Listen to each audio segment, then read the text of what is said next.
Bonjour mes précieux et mes précieuses. Je ne sais pas pour vous, mais moi je n'arrive plus à trouver le sommeil depuis un moment. Mais parce qu'il y a un phénomène qui est devenu pratiquement le poison de ce siècle. Le phénomène de Chiza. Ouais, j'entends quelqu'un dire c'est pas nouveau, qu'est-ce qu'il y a encore avec ça? Bah, je vais te raconter une très belle histoire. Sûrement belle parce que il y a des leçons à tirer, mais c'est une histoire super triste qui est aujourd'hui en train de décomposer carrément une famille. Le tapé d'eau, le phénomène de Chiza, le phénomène de non, je n'aime plus ma femme, c'est toi que je veux, tu seras la prochaine chez moi ou le prochain, parce que ça ne concerne pas que les hommes, ça concerne aussi les femmes. Voici l'histoire du jour. Anaëlle est mariée à Jean-Paul. Elle vit dans une belle ville gabonaise. Alors vous savez que généralement en Afrique, la plupart du temps quand tu es marié et que tu arrives à être enceinte, quand tu veux accoucher, soit tu accouches chez toi et tu vas rejoindre ta belle-maman pour qu'elle prenne soin de toi pendant au moins 1, 2, 3 mois, ça dépend des familles, ou alors tu rejoins simplement ta belle-famille pour accoucher là-bas. On prend bien soin de toi et tu reviens chez toi après un certain nombre de temps. Et donc, elle a simplement décidé d'aller accoucher chez sa belle-mère. Sauf que, parce que son mari est un homme super occupé et qu'il a aussi besoin des soins, enfin, prendre soin de la maison, faire le repas, manger, tout ça, elle a décidé donc de faire venir sa petite sœur Nadège à la maison. Nadège a environ 21 ans par là. Alors Nadège arrive à la maison, sa grande sœur lui montre des modalités pratiques, comment est-ce que la maison fonctionne, et lui dit, écoute, tu dois prendre soin de mon mari le temps que j'accouche, que ma belle-maman prenne soin de moi et que je revienne en forme rejoindre mon foyer. Le contrat était verbal, d'accord, c'est ma petite sœur qui va en réalité assurer l'intérim, entre guillemets, pas à tous les niveaux, se dit-elle. Et donc, tout est parfait, elle laisse les consignes et elle va rencontrer sa belle-maman. Elle va accoucher, rester 1, 2, 3 mois, 4 d'ailleurs, et un jour, elle décide de rentrer chez elle. Pendant qu'elle était chez sa belle-mère, tout se passait bien. Son mari lui passait des coups de fil, il avait parfois du temps, les week-ends, pour aller rendre visite, prendre soin, prendre des nouvelles et même porter son bébé. Sauf qu'entre-temps, Anaëlle ne savait pas ce qui se passait dans sa maison, dans son foyer, entre sa petite sœur Nadège et son mari Jean-Paul. C'est le jour qu'elle décide de revenir dans son foyer qu'elle découvre que sa petite sœur Nadège est enceinte. Jusque-là, ça ne lui dit pratiquement rien.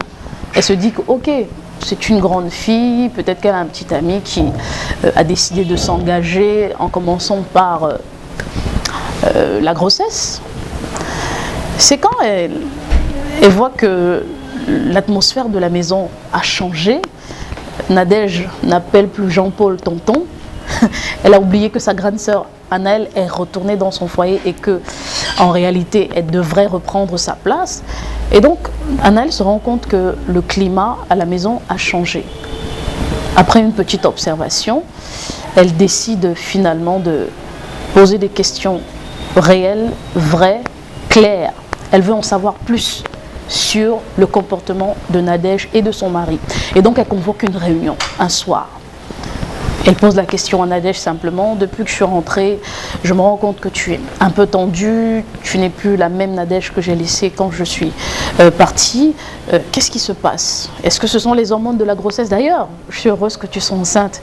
Est-ce que tu me présentes le père de ton futur bébé et tout ça? Nadège n'a pas de réponse.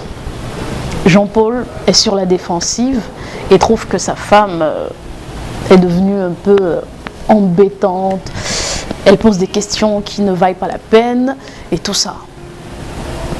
La soirée s'achève en queue de poisson. Une autre fois, c'est Anaëlle qui surprend son mari, Jean-Paul, en train de discuter chaudement avec sa petite sœur Nadège. Alors il se trouve que Jean-Paul proposait à Nadège de partir de chez lui pour qu'il ait la paix dans son foyer et qu'il prendrait soin de son autre enfant de l'extérieur. Nadège a dit non, je veux aussi ma place dans ton foyer. Tiens, tu as signé polygamie avec ma grande sœur, donc il faut que j'aie ma place. Et pendant qu'ils s'échauffent chaudement, on va le dire ainsi, Anaël surprend la conversation et intègre la conversation. C'est à ce moment que tout éclate. Pardon, tout éclate et Nadège décide de raconter, donc de prendre le taureau par les cornes et de dire la vérité à sa grande sœur. La grande sœur n'a pas reconnu la petite sœur qu'elle avait laissée. Pourquoi? Nadège lui dit, écoute, tu penses que je devais venir chez ton mari, laver ton sol, laver ci, faire ça, sans tout assurer. Tu crois que pendant que tu vas rester 4 mois chez ta belle-mère, ton mari fait comment? Et pendant ces nuits froides-là, tu penses que je ne pouvais pas assurer le relais? D'ailleurs, on est sœurs, il n'y a pas de problème, donc tu es la grande sœur, tu es la première femme, je peux devenir la deuxième, il n'y a pas de souci. Et donc, Anaël tombait des nues, elle ne comprenait pas ce qui se passe.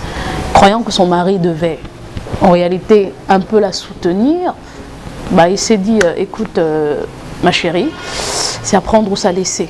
J'aime ta petite sœur Nadège et j'aimerais rester avec elle. Alors, Anaël n'a pas supporté.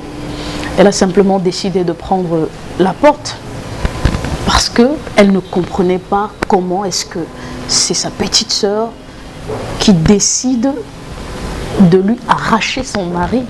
C'est vrai, elle a signé polygamie avec son mari Jean-Paul, mais elle ne pouvait pas imaginer un seul instant que ce soit sa petite sœur qui devienne sa co-épouse. Déjà, est-ce que ça se fait? Enfin, j'en sais rien. Elle est partie chez sa belle famille, exposer le problème. Entre-temps, son mari s'est rendu compte qu'il avait commis une bêtise.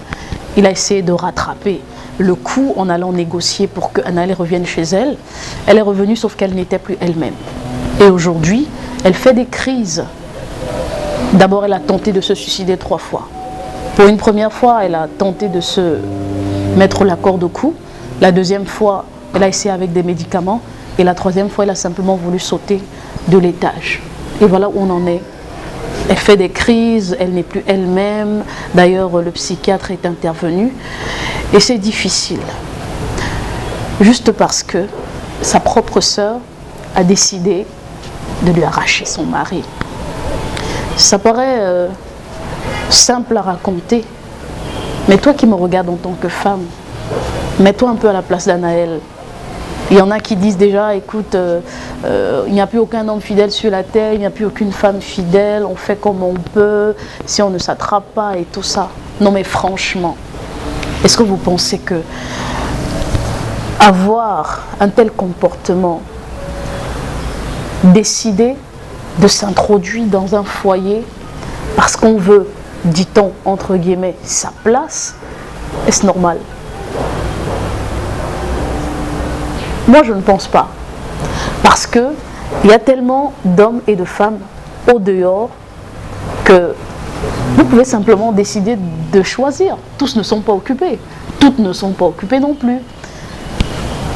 En fait, ce qui se passe, c'est que beaucoup de jeunes filles ont décidé simplement de se mettre en sécurité. Elles trouvent que se mettre avec des jeunes garçons avec qui elles vont commencer la vie, construire, bâtir quelque chose, c'est compliqué parce que elles veulent vite arriver. Elles veulent ce qui est déjà prêt. Tiens, il paraît que l'alliance attire plus qu'elle ne repousse. Parce que vous allez vous rendre compte que quand les jeunes filles sont en groupe et qu'elles essayent de parler des relations hommes-femmes, bah beaucoup vous disent j'aime les hommes mariés parce qu'ils ne me cassent pas la tête. Parce que l'homme marié, c'est quelqu'un qui est déjà casé, qui a sa place, qui est forcément est responsable et qui ne te mettra pas la pression comme un jeune avec qui tu es en train de commencer la vie. Malheureusement, tu fais erreur, jeune fille. Parce que la plupart du temps, quand vous décidez de décomposer les familles, forcément, vous ne restez pas dans ces foyers-là. Pas du tout.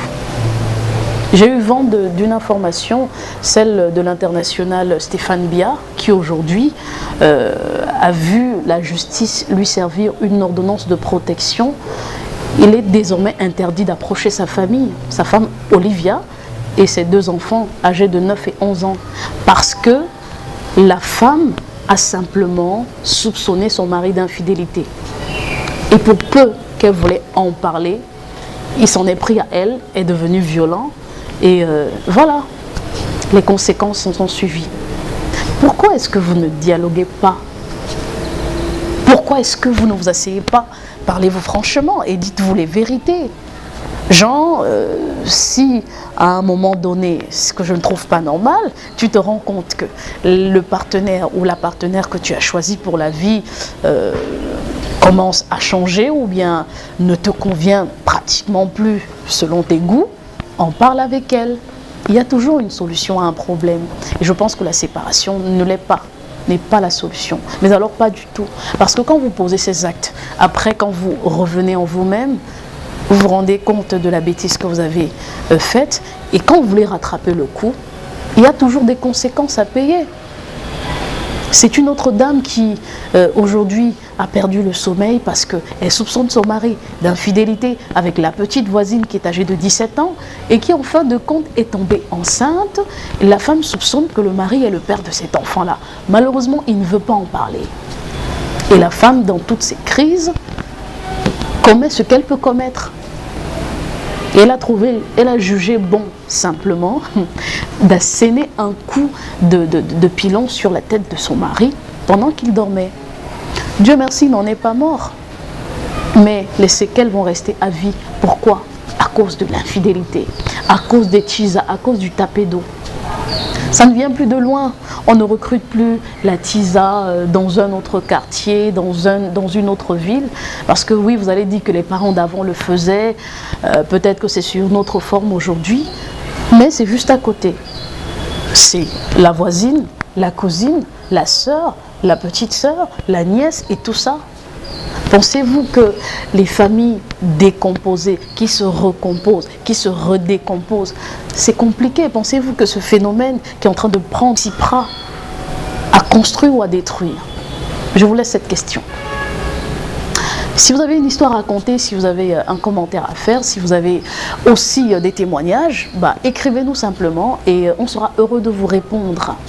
D'ici là, je vous souhaite de rester sur Premium Télévision. Parlons-en, l'émission qui raconte les histoires qui dérangent sera toujours avec vous. À très bientôt.